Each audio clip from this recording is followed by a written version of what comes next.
观众朋友，大家好，欢迎收看6月13公视第一台下晡新闻，我是陈淑君。咱先来看咱今仔有啥物新闻重点。过来，今仔增加45811个本土病例，109个人死亡。欧洲长一团 BA.4 个 BA.5，咱的境外病例嘛严重咯。乌克兰总统泽伦斯基呼吁世界各国伫台海战争之前，应该先以外交手段来援助台湾。霹雳布袋戏的创办人黄文哲昨暗破病过身，才66岁，大家拢真不甘。先开始来看咱国内今仔增加45811个本土病例，有109个人死亡，增加378例中重症，有29例境外病例。指挥中心表示讲，搁较熬小为奥密克戎新的变种病毒 BA.4 个 BA.5，咱国的境外病例嘛已经验到这2款的病毒咯。来听指挥中心第一波上届新的说明。本土的确定病例有45081位，那比在这之前的是比较少一些。那境外移入的部分有29位，那死亡个案的部分有109个。新增的中重症病例总共是378例，有109例的死亡个案。那这死亡个案当中，有慢性病史的是占105位，没有打满3剂疫苗的是占66位。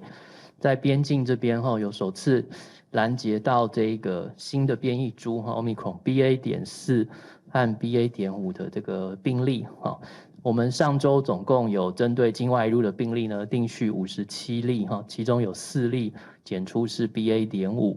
1例是检出 BA.4 那目前来讲还没有看到有这个扩散的一个情形。不过因为都是在边境这边拦截到的，我想应该这个会外扩的几率是蛮低的。于住宿式的这个机构，我们要定期来提供这个工会的快筛的措施住民的部分每周定期来快筛2次，那也透过这个视讯诊疗，那身体有一些状况那一切身体状况呢？虽然有一些症状是有一些症状，那目前身体状况都还很好。这波疫情有不少确诊者是第二过，搁再胃着病，有一个护理师一冬内就胃着3届症状是一届比一届搁较严重。国内医师表示讲，有人讲染病3个月内袂搁重复感染，也毋过医生讲这是胃着完全同款的病毒，也毋过奥密克戎这款病毒变来变去，所以拢可能会搁重复感染。国内新冠疫情还阁伫咧增加，确诊者伫咧感染了后，3个月内会有一定对病毒的抵抗力。指挥中心表示台北讲，核管了后的人伫咧短期内袂阁去活着，嘛袂防酷热甲隔离。不过，所有确诊核管的护理师，年外以来是活着3届，而且症状是一届比一届强烈。人的一个免疫系统在体内其实跟我们的遗传基因都有影响。有的人就是先天对某一类的病菌特别有抵抗力，有些人就对某一类就特别没有抵抗力。像有一些得到所谓无敌星星以后再染疫的这个事情这个的确是会发生。奥密克戎的病毒特性已经变了，比较容易逃脱免疫，所以很多的抗体就无法抵抗它。根据指挥中心的统计，从2020年到今，确诊2届拢总有1212个人，也若第2届去活着的症状敢是有较轻，目前还无定论。医师表示，所谓3个月内未重复感染，应该是讲病毒序列完全一模一样的，才有可能袂阁去活着。台湾伫咧进入社区大流行了后，病毒已经去活着伤侪人会出现序列复制错误的情形。所以序列若是侦查了伤侪，也是会去活着。这是 Omicron 病毒特有的情形。你过去染疫，然后现在是无敌星星，已经没有这件事情了。Omicron 它这个 BA.1、2、3、4、5还有 BA.2有这么多的一个亚型其实只要序列差异的有点大，然后对方2度感染你的人，他的病毒浓度是高的话，你都还是会被感染。医师嘛提醒，新冠病毒对身体的败害，尤其是有几啊种慢性疾病的民众，影响是会较大。民众若是去活着核管了后，要是有喘气、真喘、心肝头、皮肤菜等等的症状，要是爱去医生看，看敢是有鼻呛味、化等等的症状，请医生开药做治疗。记者综合报道。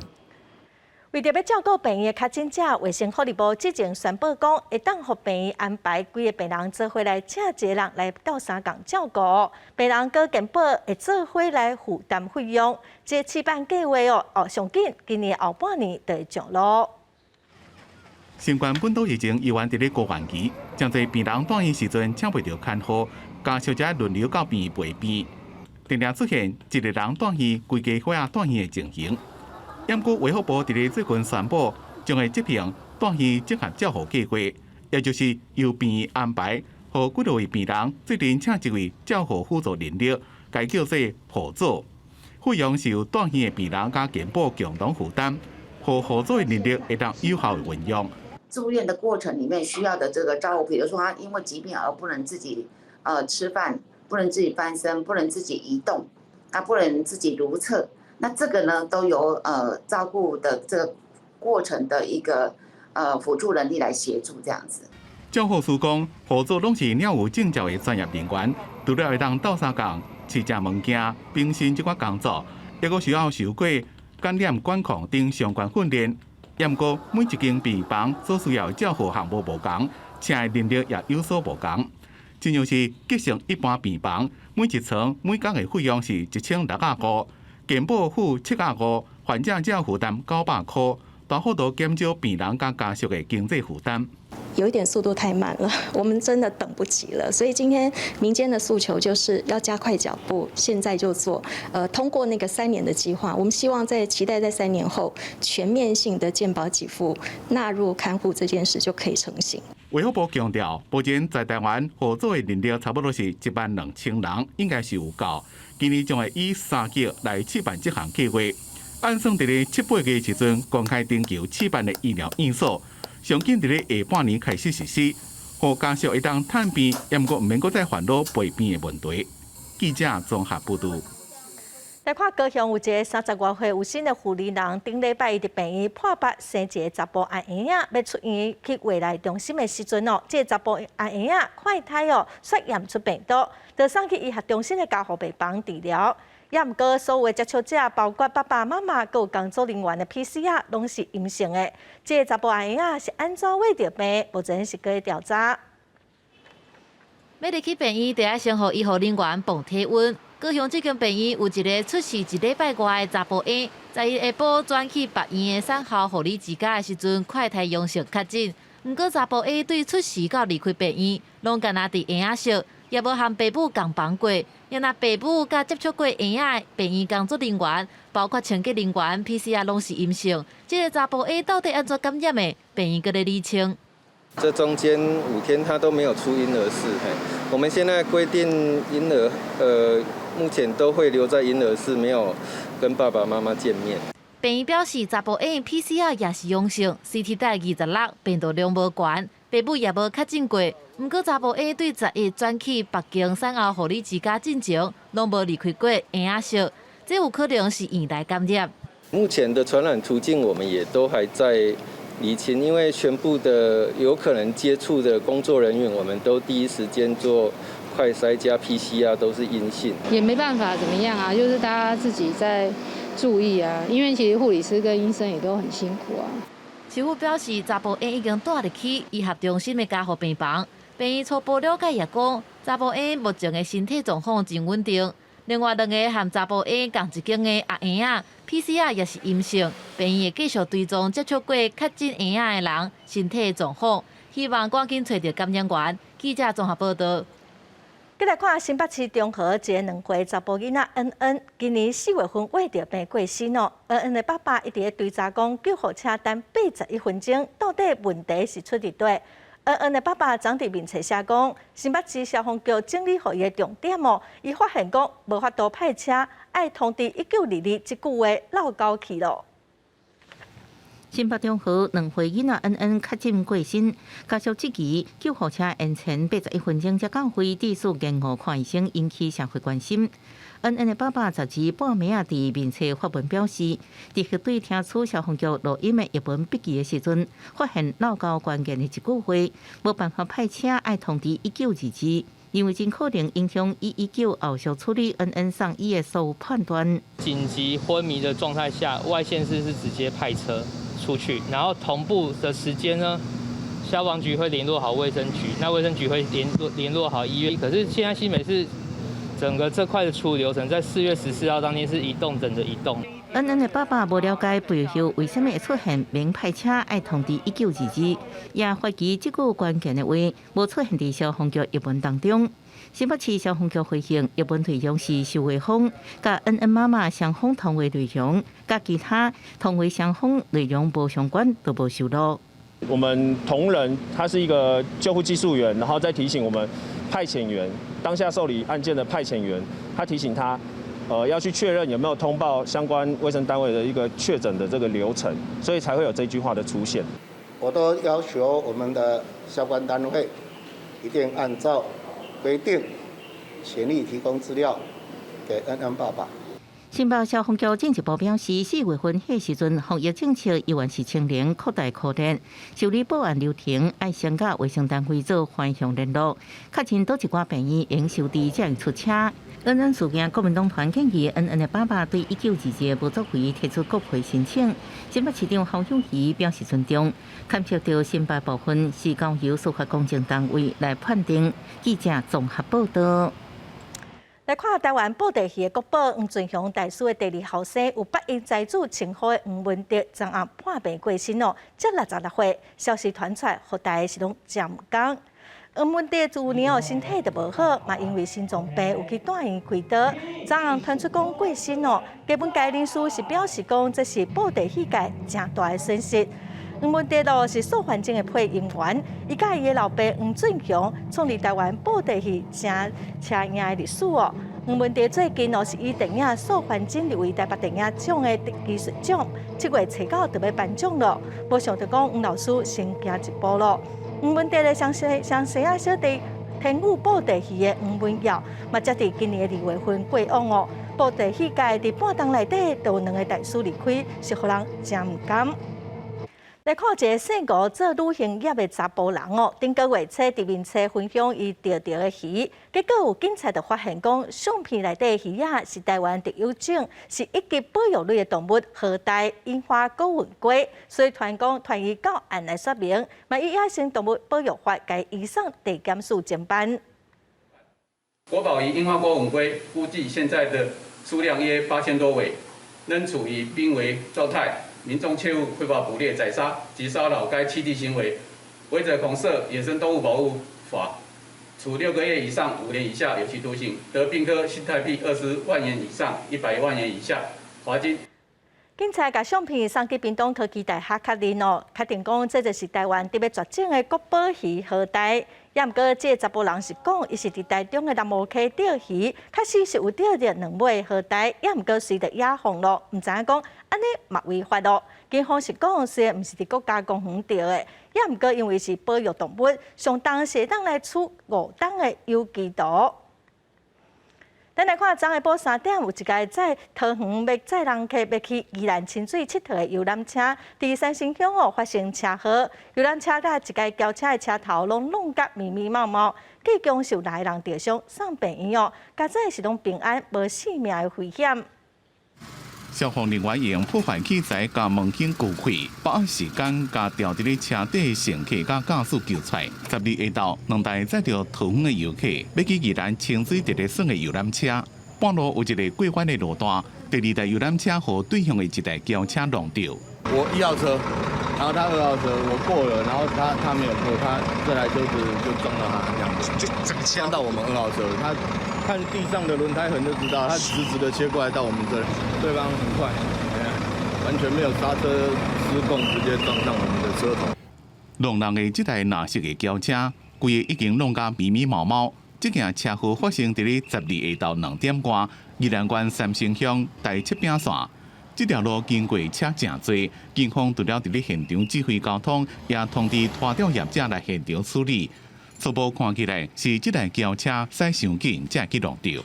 自小客车疑似车速过快，过弯失控，跨越双黄线往对方车道冲撞白姓男子54年次所驾驶之游览车，导致发生交通事故。包括游览车的司机、导游，也有轿车顶头3男1女，总共6个人受伤送病去，好加在拢无性命危险。双方驾驶的酒测值拢是0。详细车祸的原因，警方也搁伫咧进一步调查。记者综合报道。云林县本地宣布讲，今仔开始得当登去学校上课咯。也毋过因为调查发现讲，有7成的家长是希望讲继续线顶上课，所以昨暗7点县政府就临时宣布讲，到17进前要继续线顶上课。苗栗今仔开始嘛当伫学校上课，也毋过因为5岁以下囡仔拢还未注疫苗哦，所以真侪家长是真烦恼。上课时间到啊，家长甲囡仔送去学校，才知影云林县伫6月12日暗时宣布讲，线顶教学维持到6月17。好多东西啊，很重吗？2个小孩这边记者那边狂脸，我这边去一直修。对啊，我怕工作快没了。上礼拜我就已经把书包都整理好了，然后你突然又这样子，他们是不是要把东西都又拿出来？不少家长袂赴反映，因为云林县原底宣布讲6月13恢复到学校上课，煞伫咧6月12日暗时7点向改政策，紧急宣布讲线顶上课维持到6月17。县府表示，礼拜搁再透过校方来对家长调查，其中有7成认为讲疫情搁是严重，希望会当继续线顶上课。紧急展开线上的民调包括孩子本身这个防护力还没有完成所以呢，我们也能够认同我们所有家长这样的一个担忧。云林县府表示，若真正有需要伫学校学习，学校老师也会指导，而且提供中昼堂。也若大家关注的毕业典礼举办的形式是由各学校来决定，若是要实体，就无开放外口的人参加。苗栗县是高中以下除了国3恢复到学校上课，一透早真侪家长带囡仔到学校，不过5岁以下的囡仔还未注疫苗，家长是真烦恼。一个6岁，一个4岁。4岁，有没有打疫苗？还没啊，那个要。4岁的还没打。真侪家长表示配合政策，不过也讲已经无假通请啊，只有是家囡仔送去学校。虽然到学校上课的效果可能比伫厝线顶学习搁较好，不过也是提醒囡仔爱做好防疫。记者综合报道。再来看台中，总有7734个本土病例是全国上侪哦。最近胃疾病开放了后，因为病尾就医的病人嘛愈来愈侪。有医师就讲哦，有真侪病人无法度专心喘气，真困难哦。有这款症状，台中市卫生局嘛预告7、8月份哦，这款的病人会阁愈侪。斟酌听诊了解患者的状况，台中民众统计，最近3个月以来，有20位确诊改嫁了后，伫咧半年之内出现长新冠症状的患者来求助，真侪有注意力无好，也阁有呼吸困难的情形。但是经过整合跨科别的医师用药了后，大约2、3届门诊过，就有明显的改善。那以注意力不集中、容易倦怠来讲，就会影响到自己的工作、自己的家庭跟自己的人际关系。那如果是一个以呼吸系统为主的症状的话，那对于运动活动就会比较有呼吸困难的情形。按照卫福部的定义，长新冠又搁称作 COVID-19 急性感染后症候群，包括有焦躁、忧郁、困袂去等等，注意力无好、认知功能障碍、呼吸困难、肺部纤维化、胸腔痛、道系统发炎等等的症状。因为中部持续伫咧疫情高峰，台中12号本土确诊7734例，犹原是全国上悬。目前总共有15间病院开设长新冠整合门诊，卫生局也提醒，预计长新冠求诊的人数到7、8月会达到高峰。在未来我们这样的人可能会蛮多的预计可能到7、8月都会达到一个高峰期那我们希望说，民众在感染过新冠以后，也不要掉以轻心。卫生局强调，目前台中专责病床1378床，有599床会使用，其中成人加护病房109床，剩9张的空床；儿童23床，剩5张的空床。医疗的量能犹原真严，呼吁民众持续来掌握家己自身的健康状况，袂使大意。记者台中报道。国际新闻来看，美国枪击的问题是真严重哦。这美国参议员组成的跨党派小组，伫12提出一项法案，按说要针对21岁以下买枪的民众做如何严格的调查，嘛要扩大掠非法枪击买卖等办法哦。美国总统拜登是表示肯定，也毋过认为力头还阁无够，应该爱专提出如何全面的改革法案。 20位美国参议员组成的一个跨党派小组，12伫咧一份声明中宣布，将会提出一项上述项跨党派法案，来保护美国的儿童，保障学校的安全，并且减少国内暴力的威胁。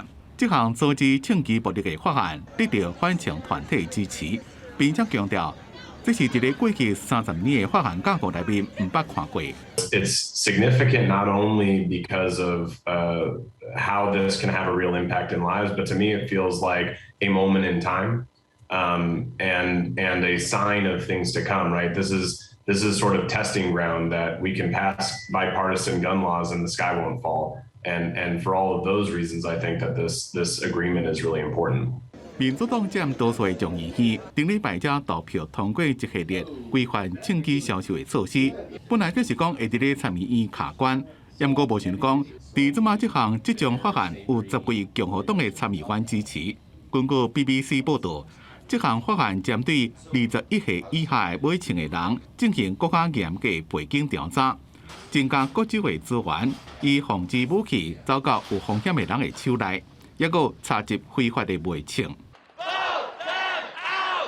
民众大声喊口号反枪，美国各地顶礼拜六有几多场反枪的集会，几多万的民众上街头，希望政治人物对枪支暴力提出作为。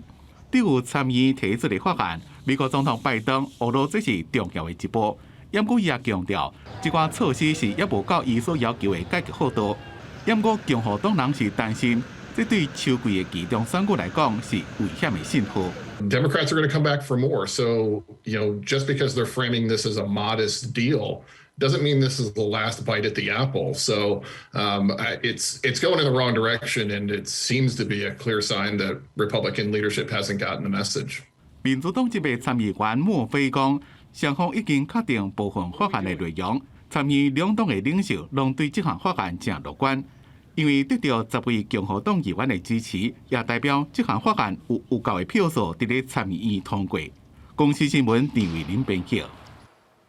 法国国民议会选举12第一轮投票，出口民调显示讲，左派联盟以超过2成5的得票率，有淡薄领先执政党联盟哦。也毋过，这届投票率只有47.5%，创历史新高。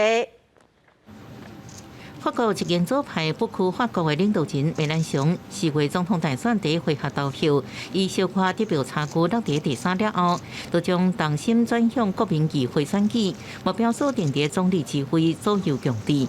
12暗时第一轮投票的开票过程，梅兰雄联合社会党、共产党甲绿党组成的新民众生态甲社会联盟，甲总统马克宏的共和前进所领导的共在联盟，票数一直分别出关键，一直到隔天透早出口民调，才大部分出现左派联盟以0.4%领先的结果。Pour le reste, la vérité est que le parti présidentiel, au terme du premier tour, est battu et défait. 法国国会选举也是2轮投票制，共些选区当中，若是第一轮到候选人第1/4总选票当中得到过半的票数，就正式当选。若无人过半，是由前2名候选人以伫任何12.5%选票的人进行第2轮投票对决。执政党爱伫国民议会577席当中，掌握过半，尤其是289席，才能稳定执政。总理博纳在内15名内阁成员，拢爱保持伊的议员的身份这样留任。亲像新任命环境部长蒙查兰，就伫巴黎南区限制抗战，监告部长布兰克甚至开票无偌久就被踢走。Nous avons une semaine de mobilisation devant nous, une semaine pour convaincre, une semaine pour obtenir une majorité forte et claire. Seule cette majorité forte et claire nous permettra de répondre aux urgences qui pèsent sur le quotidien des Français et de relever les défis d'avenir. 法国政府过去2年因为疫情，在政治措施非常的多，所以必须执行系列改革，才能减少红字。亲像将退休年岁为62岁延到65岁，左派联盟是主张降低到60岁，同时阁照抓冻结100项必需品的计销，创造100万的工作机会。公司新闻王慧文报道。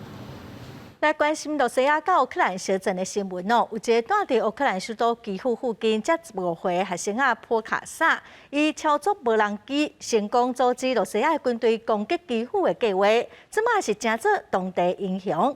另外，伫巴顿的刺客因为受到炮弹的攻击，即马真侪已经收成的农作物都无法度出口。头前化学工厂阁传出阵阵乌烟，死伤人数也无清楚。我军炮火继续民工北屯的刺客，卢甘斯克州州长有了伫一2天之内会被我军拍落来。另外，俄罗斯也封锁粮食出口，粮仓内底囤满黄金面的麦啊，农民所可无点头来收买。 яку ми не можемо вивезти вже 4-й місяць. То, що почалась війна, логістика повністю закрилась. Ніхто не хоче сюди їхати, хоча зерна у нас тільки в нашому селі, на території нашого села. 战火无停止的俄乌战事已经超过100天，除了第一线的士兵，人人拢想要为保护家园尽一份心力。住伫基辅市郊的15岁学生普卡萨。 伫1月份，俄军发动攻击的时阵，家己爸爸用家己厝内底的小型无人机监视俄軍戰車動向，成功為俄軍示警。Фото, потім координати це ми з татом, потім ТРО це вони казали місце приблизне, потім це місце і фото, і карта передавались ЗСУ. Вони взнавали точні координати за допомогою планшета. 對俄軍的進逼，波卡薩甲媽媽到波蘭避難，休息期間才個登去到故鄉。 Теж було дуже приємно, що чимось що зміг зробити, а не просто сидіти і чекати чогось. 順利協助俄軍精準攻擊，波卡薩也正遭當地居民嚴重的小影響。在烏克蘭也有非常多算無人機的人密切記錄俄軍的路線甲犯下戰爭罪證據，要讓俄軍伊做的歹代志展現佇大家眼中。記者綜合報道。 来看烏克蘭總統澤倫斯基10月1日在新加坡舉辦的香格里拉對話進行視訊演說，有人問到伊台海的問題，澤倫斯基是呼籲世界各國在台海發生戰爭之前應該先以外交手段來援助台灣。中國嘛隨着表示講外部勢力干涉內政未成功，若是有人想要台灣獨立，一定會用假戰爭來解決。 烏克蘭總統澤倫斯基10月受邀請透過視訊，在香格里拉對話發表演講。有記者問到台灣面對經濟加軍力強大中國武力威脅時陣要安怎應應？澤倫斯基回答的時陣無講到中國或者是台灣，只跟他講烏克蘭會當作為全世界的案例，外交解決對預防衝突有效，不過若到發生戰爭，外交手段加制裁效果就有限。 We need a diplomatic resolution to support countries that are in need of help. We must not leave them behind at the mercy of another country which is more powerful in financial terms, in territorial terms, and in terms of equipment.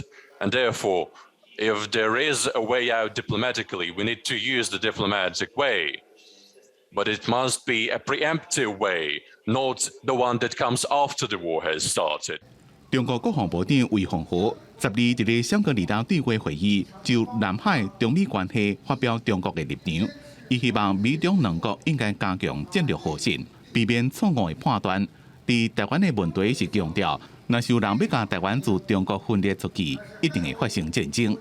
如果有人膽敢把台灣分裂出去，我們一定會不惜一戰，不惜代價，一定會打到底。因為俄戰爭嘅情勢和台海問題受到注意，南加美國國安高層嘅重要對話蒙特瑞會議，這禮拜要喺美國舉行，國安會秘書長郭立雄會帶團去參加。 針對科學安全、台海防衛戰略，一個軍售等議題進行討論。記者綜合報導。日本防衛大臣岸信夫嘛出席這場在新加坡的會議，10月甲中國國防部長魏鳳和會談。岸信夫是呼籲中國唔通想要改變台海的現狀，也唔過魏鳳和是閣強調講台灣問題是中國的內政，警告講若要分裂台灣，中國一定會發動戰爭哦。 咱個陸委會嘛發聲明指出講，中共想要用戰力來逼咱台灣統一，阻礙國際對台灣的支持，一定會有報應。咱個立法院長游錫堃嘛講到講，咱個已經量產的運輸飛彈有法度攻擊北京，這嘛引起外界關注。兩岸情勢緊張，引起日本的關注。日本防衛大臣岸信夫認為講，中國未放棄武力犯台。在香格里拉的对话期间，12甲中国国防部长魏凤和举行双边会谈，会议差不多70分钟，议题讲到台海的情势，赖幸福表达台海稳定的重要性，呼吁中国唔通想要改变现状。魏凤和伫另外一场演说内底，讲中国会为和平统一付出上大的拍拼，不过话阁讲倒转来，若是有人想要分裂台湾，因是会武力反台的。我们认为这种公然在国际场域对台文攻武吓，完全是藐视国际关系和平原则的宣战行径，更证明了北京当局是制造区域严重不安的根源。面对中国在国际场合对台湾威胁甲恐吓，陆委会反击表达严重的抗议，讲中国想要用武力表达统一，阻碍国际上对台湾的支持，将其会付出相当的代价。另外，国军强化建军备战，展现保护台湾的决心，持续筹备各种的国造飞弹。立法院长游锡堃阁讲，军方飞弹会当直接拍去到北京，而且甲强军化工拍台湾进程大的三思，引起大家讨论。云峰飞弹已经量产，而且云峰飞弹，我即马即知影有诶袂使讲，但是媒体有报的吼，就讲云峰飞弹已经会当攻到北京。进入量产的是云峰2型，已经设定一个数量，本身涂有隐形的涂料，你的雷达不容易侦测，不容易发现。军方飞弹的射程传出有甲2000公里，是中科院研发的机密源头打击武器，会当侵入中国的北部、中部的目标。前到搭毋捌公开过，国防部捌回应讲，还阁长期拍拼。这个算是游锡堃证实，军方飞弹已经量产。针对这点，专家指出，中军若是发起第一个攻击，拍台北的重要设施，军方飞弹就会升空拍去北京，阻挡中国武力拍台湾。记者综合报道。这礼拜是超级洋行周，美国的联准会14、15要办政策会议，市场是预估讲这个月会阁升利息2码到3码哦。但国内的中央银行伫拜四嘛来召开理监事会议哦，所以国内学者嘛预测讲有可能会升利息。受到伊其心态影响，台湾股市今仔早起一开盘得了350点。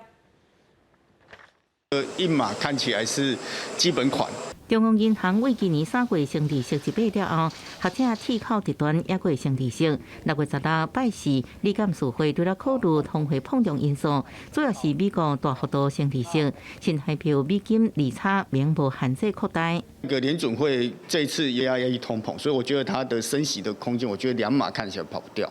那这样又会加剧台美利差的这样的一个因素。央行这一次在整个的升息的立场，我就会比较鹰派一点。学者表示，这礼拜是超级央行周，美国联准会升定场，外界预测依然是鹰派升利息，幅度可能是2到3码。早起中银行开理监事会，美国升利息的幅度是参考指标。不过学者认为，上济升利息1码。影响的族群是有限。目前的利率都还在2% 以下，整体来讲对消费的压抑力道的差异性不会太大，房贷族为主啦，很少说真的，我平常日常消费我真的会去贷款做消费。升利息因素，顶礼拜五美股重磅，13大股一开盘就马上反应，大落350点，跌势继续扩大，一度是落将近400点，面临万大保卫战。卖压都是来自于电子金融、全值型的股票和外资的一个操作今天恐怕会大幅调节台股。短线来看的话，还没有止跌的一个讯号。学者预测今年消费者物价指数落跌3字头，物价压力依然是真大。加上美国大幅度升利息，今年央行升利息的力头恐惊会慢慢转强。记者综合报道。今仔有警察甲消防员的团体开记者会，呼吁讲政府应该赶紧来定出因工作时间的限制哦。相对之前大法官要求讲应该兼顾因的健康权，政府人事单位嘛应该赶紧来做出相关的回应。不管是火灾现场消防人员全力拍火，也是定情抗疫的时阵，警员徛在第一线维护治安。警察甲消防人员常常因为勤务的需求超时工作。大法官释宪案第785号认定，相关业务性质特殊的机关人员服勤的时数、合理的上限等等的健康权的相关规定，需要来检讨。立法院虽然5月底来3读通过《公务员服务法》《公务人员保障法》，不过伫工时的部分是受关机关家己来定上限的标准。有基层的警察甲消防人员是要求人事总处要来定一个全国统一的规定。我们都是人，我们都有自己的家庭，我们都有自己身体的极限。那为什么我们的工时上限就可能会由机关自己定出一个不同的工时上限？这应该是由人事总处有一个中央的机构统一去定，身为一个人一个公务员，我们的最高的工时上限。伊嘛质疑人事总处6月8号找公务机关来讨论健康权相关方案的时阵，是无来找公务人员团体来参加，恐怕是听袂到基层的声音。如果你没有倾听基层的意见的话，那你不管怎么修，这些原则都会有问题。像是警政署现在已经开始在试行的修法之后的原则，例如说那个月工时上限或者是休息时间间隔，就算你勤务这样规划，但是实际上在还是把它直接召回，就等于直接有黑数工时的状况。人事总处对此回应表示，来继续检讨勤务休假制度，来减少工时过长的状况，希望咱制定一个当兼顾健康权，还有机关实务运作，还有当年咱接收的勤务休假制度，像讲是消防人员部分，消防署111年是以2班制的工作方式来做目标，未来每3年做一个循环，目标是每1个月会当加放假1天。未来人事总处甲每一个机关嘛来继续听基层当年的声音。记者张志阳、平组台北报道。为着被往生者爱赶紧火化，死者家属无法度陪伴亡者最后一天，嘛是真痛苦。国民党团今仔个再批评中央讲，应该赶紧来定出明确办法，因基因故的理由，讲家属嘛是会当为念着被过身的亲人来办告别式。也毋过，民进党团嘛批评讲，已经发生2档了，国民党执政的管区嘛从来毋捌对火化议题提出任何的质疑。确诊了死亡的人，伫24点钟久来爱火化争议也未停。虽然指挥中心已经解释讲，只是赶紧火化，并无明确的时间限制，也毋过意外引起无法度送亲人最后一面的争议。国民党团引用英国的例，讲确诊死亡的人家属意外会当办告别式，包括死者直系亲属或者是亲戚朋友拢会当参加，只要伫咧场内保持2公尺安全距离就会使。国民党团希望中央要赶紧甲国际接轨，定出指引。每一天将近176个家庭纠结在这24小时内，必须火化掉他们最亲的家人，而且是在没有依循的情况之下，就莫名其妙必须这么做。国民党团讲，伫国内疫情还未降来时阵，中央明确的指引也无出，逐工拢有民众爱承受无法度送亲人最后一程的痛苦。但是民进党团回应讲，殡葬管理的中央主管机关是内政部。自疫情以来，中央甲地方政府拢有过身的人的火化处理，一直拢是同款的流程。但是国民党执政的县市，伫咧过去也无提出过意见。指挥中心在扩大和地方政府代表所参与的这个防疫汇报里面，国民党执政的地方政府也没有在会中提出他们对于现在执行惯例上面24小时火化提出不同的意见，现在拿来当作政治议题来炒作，无助于防疫了。对有感染死亡的人的送别的争议，有专家提出会当用 PCR 检测单来决定。若是病情已经行到上尾无传染力，就无限制时间火化必要。因那卫福部伫进前也讲，若是当兼顾防疫，也无排除开放看最后一面。记者综合报道。台东县政府长个还收管理体育馆有真侪婴仔的收拢伫体育馆的厝顶市政府是有帮因搬新厝，也毋过效果是无介好。保育团体是真烦恼，讲200多只打出世的婴仔敢会夭死，所以赶紧甲这婴仔送到台东地上的保育协会。也毋过因为数量上过侪咯，饲料佮照顾的骹手拢是问题。台东县立体育馆为正经起好了37年来上大的整修工程，不过场馆出挂期，长期以来拢有婴仔作秀，即马个拄好是因的繁殖期，工程单位为了要方便施工，又搁袂去甲因缴了掉，所以替因起新的鸟仔厝，甲因拢锁来遮。不过发现真侪细只鸟仔拢死去，因为亲鸟找无家己的鸟仔饲，引起环保团队批评是生态浩劫。野原动物保育协会来救这200多只细只婴仔，即马有176只活来，也毋过情形无啥乐观，需要饲料加电力。现在在繁殖季把小雨燕的繁殖巢除掉，那显然会造成雏鸟大量的死伤。整体来看的话，目前小雨燕收到的状况都是偏蛮脱水的，然后比较消瘦一点，可能有一段时间没有进食。承办工程的台东县政府教育处承认这种做法唔对，公开道歉，也讲抢救这款医院所需要的经费甲电力，一定负责到底。协助我们救援的野湾这个协会，我们非常的感谢。那相关的所有费用的支出呢，我想我们会全部来负担。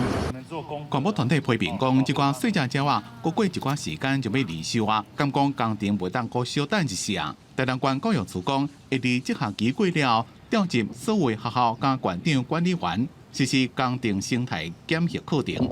未来的工程会甲生态环境保护列入重点的检核项目，袂搁发生这种代志。记者综合报道。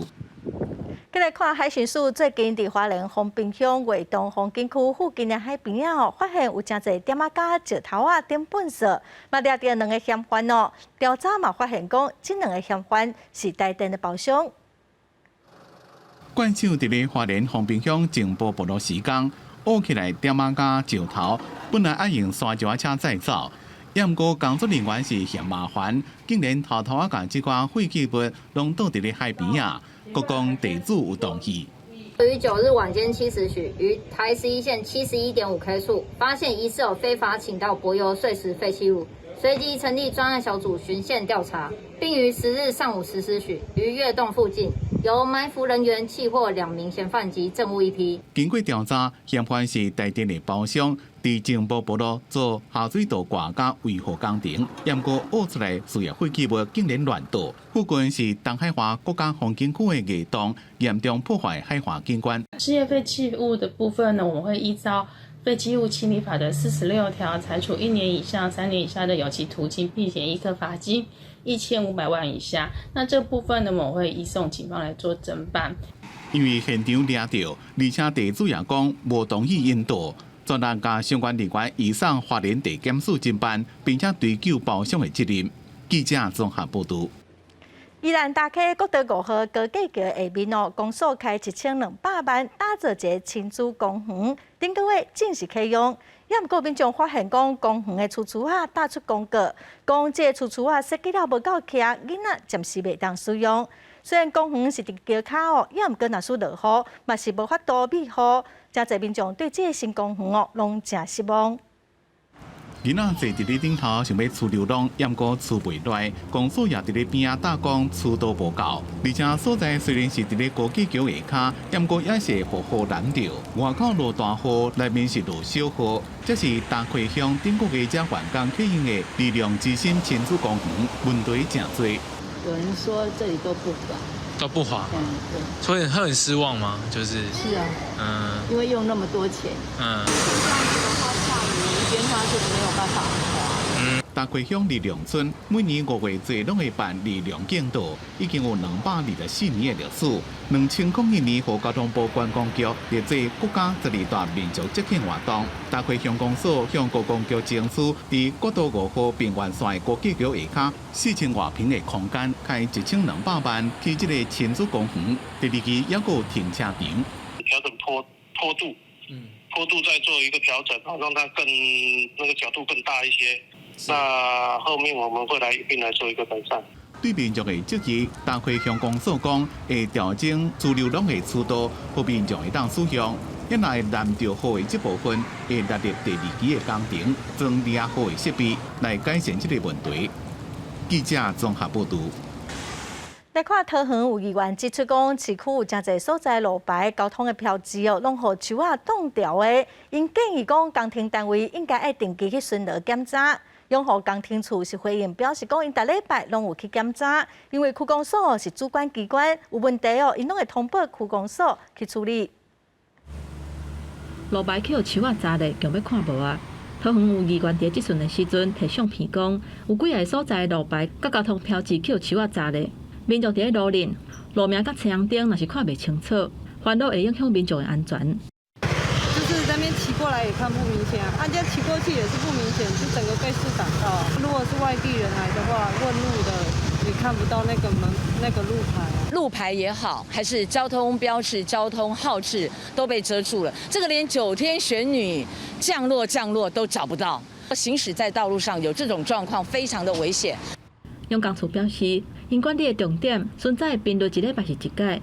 其其他市内车路若是属于各区公所管理的，有接到民众通报讲树仔倒去，或者是有砸到路牌情形，嘛通报区公所来协助处理。养工处维护的范围包含中路、经国以及青埔等重点重划区，巡查的频率以1周1次为基准。如属公所管辖的部分，我们都会直接再通报给区公所协助处理。面对养工处的回应，议员也是提出质疑。伊讲车路的树仔，无论是公有或者是私有，拢应该依法甲管理，尤其是公有的管辖范围，更较应该定期做修整，制定巡查甲修整的标准流程。而且无论卡手敢有够，拢无应该发生这款情形。嘛要求爱检讨定期巡查的时间，互民众一个安全用路的环境。记者综合报道。来看台南盛华庆安宫文物馆哦，目前正在展出苏俊银茶红仔剧团10周年的展览，除了有传统的布袋戏红仔，还有一寡外国电影角色做的红仔，咱做伙来看卖。嘿嘿，大家好，我就是报马啊哈！除了甲妈祖做报马啊之外，嘛要甲观众朋友来报告。就是咱盛华庆安宫啊，有这个苏大侠苏俊英的布袋展览。伫咧台南盛华庆安宫文物馆，目前有一档苏俊英木偶剧团10周年展览，有传统的戏红仔，嘛有西洋式仿电影角色的打扮，对剧情的需要千变万化，表现出台湾布袋戏真卡的工艺手路。因为感觉即摆囡仔吼。遮侪人唔捌看过金光戏，但是爱看西洋的魔法世界。为什么？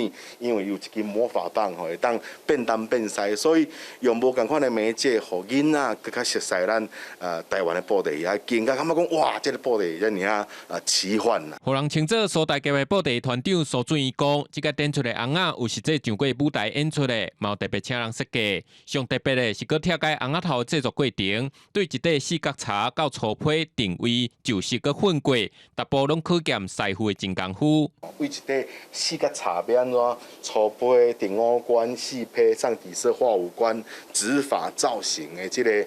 非常精密的几个步骤，真侪人讲哇，恁这红仔是毋是塑胶的？是毋是这用涂的吼？毋是，伊是真正规块茶落去雕刻。庆安宫的布袋展览按算会一路展到中秋节。苏俊义讲，望透过即个展出，互戏红仔对台顶行到台骹，互大众愈亲近了解甲熟悉，嘛期待台湾的传统戏剧会当代代搁传落去。记者综合报道。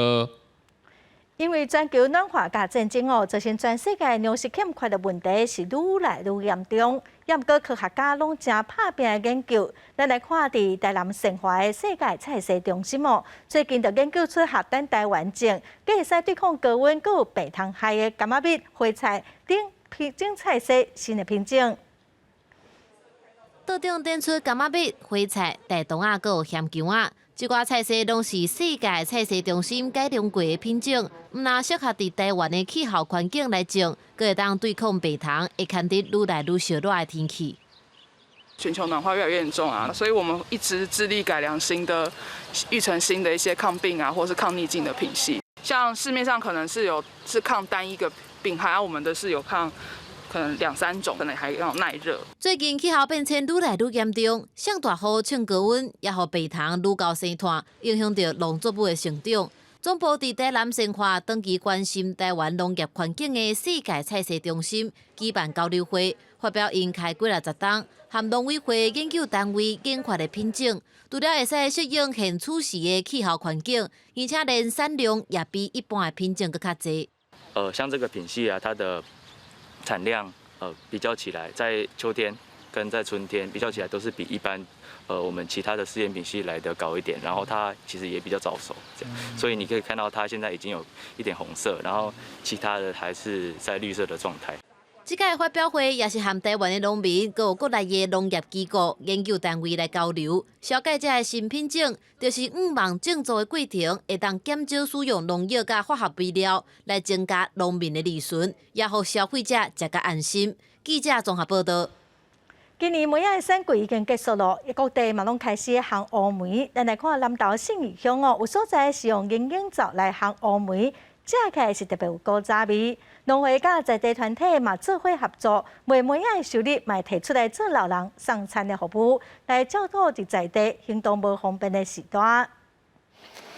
5月梅仔选季过了后，就进入加工烘乌梅的时期。新义乡咧烘乌糜，有关是用上传统的方式，用银茎凿咧烘。内底放的是银茎茶，所以食起来会有一款芳开。烘好的乌糜，佫会当掺鲜渣、甘草等材料落去烘乌糜汁，煮熟煮脆搭。制作出来的梅子是特别的好吃，风味特别的美。谢谢信义乡农会带那个梅子来送给我们老人家用。现在是疫情期间，所以不方便在这边用，所以我们会送给老人家带回家。南投信义乡农会甲中寮乡银茎南福利协会，当年拢会合作烘乌糜，除了送予社区的老大人食。卖乌糜的收入嘛，用来做地方送餐的服务。今年梅子的产量呢，比去年增加了1倍哈，所以这些盈余呢，可以支持继续我们农园林福利协会的送餐，大概有50天到2个月的送餐。我们希望能够透过这种方式来继续帮助他们，来把这个爱心能够继续持续下去。为了服务地方一个人大，行动无方便的时代，信义乡的老人送餐服务，就算讲有疫情嘛无断过，利用农产品的代工甲销售增加收入，继续照顾庄仔内的老大人。记者综合报道。王爷信仰是中南部真重要的宗教文化。来看云林规模上大的王船祭典已经开始做今年王船了。按算3个月就会当完工。办公透过是王船的仪式，会当互过来疫情赶紧结束，恢复正常的生活。慢慢将红菱大轿开，用布头伫船只龙骨顶悬进行开布仪式，代表王船要开始动工，也祈求建造会当顺利完成。这个王船祭，讲紧把这个疫情赶紧来远离，互大家呢，这3部落，包括未来乡，这南投老友，这先贤大德，大家合家平安顺遂。由云林未了的中山定安宫主导，4年一考的王船祭会由庄内3个聚落的角头庙联合举办，是云林县上大的迎王活动。规只王船按算要用3个月来打造。两庄头3部落的王船祭，一只真感谢因这届来共同来甲阮合作共办，会当带了咱地方的一切平安顺遂，会当保庇咱所有疫情会当无去袂除了延续在地传统信仰文化，主办方更加是希望讲，会当透过小王船，祈求居民平安健康，将国内疫情甲灾厄赶紧送走。记者综合报道。下晡晡的天气，咱来看各县市详细的资料。北部地区上低29度，上悬34度。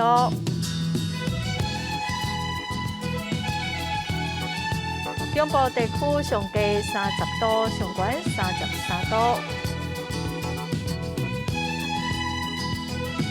南部地区上低30度，上悬34度。东部地区上低28度，上悬35度。华岛地区上低25度，上悬31度。感谢观众朋友收看《公视台语台下晡新闻》，我是陈淑君，明仔载下晡3点，咱再会。